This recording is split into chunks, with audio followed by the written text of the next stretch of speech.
अब तक निजी क्षेत्र के कर्मचारियों के लिए एक बड़ा सवाल था कि क्या 15,000 रुपए से ऊपर सैलरी पाने वाले को भी बुढ़ापे में पेंशन मिलेगी।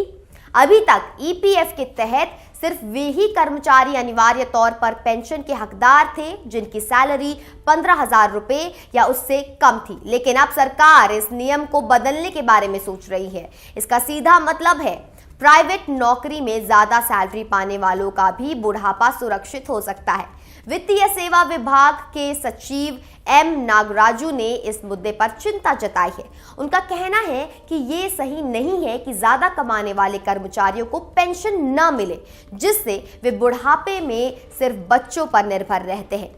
अभी तक ईपीएफओ के नियम के तहत 15,000 रुपए महीना या उससे कम कमाने वाले कर्मचारियों के लिए ईपीएफ और ईपीएस यानी कर्मचारी पेंशन स्कीम जरूरी है।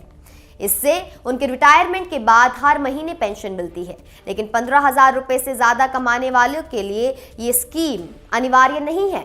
मतलब उनकी नौकरी के दौरान तो पैसा जमा होता रहेगा, लेकिन रिटायरमेंट के बाद पेंशन का कोई भरोसा नहीं है जब तक वे खुद से पेंशन की व्यवस्था न कर ले।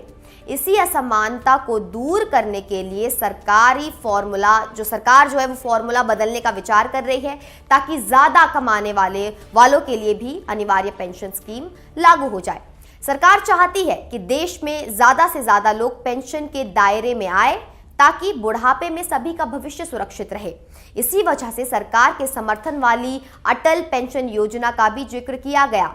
अटल पेंशन योजना का फायदा अब तक 8.3 करोड़ लोग उठा चुके हैं, जिनमें महिलाएं भी बड़ी संख्या में शामिल हैं। सरकार प्रयासरत है कि असंगठित क्षेत्र के कर्मचारियों को भी सामाजिक सुरक्षा मिले।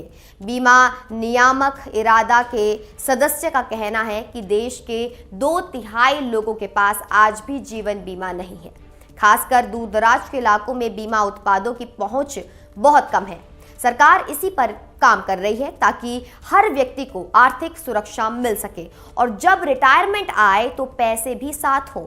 यानी अब अगर आप प्राइवेट नौकरी में 15,000 रुपए से ज्यादा कमा रहे हैं तो हो सकता है कि आने वाले वक्त में आपके लिए भी अनिवार्य पेंशन स्कीम लॉन्च हो जाए। महंगाई बढ़ रही है, बुढ़ापे का खर्च भी बढ़ेगा। ऐसे में पेंशन जैसी सामाजिक सुरक्षा सबसे बड़ी राहत हो सकती है। सरकार इस पर लगातार मंथन कर रही है और आने वाले समय में बड़ा फैसला आ सकता है।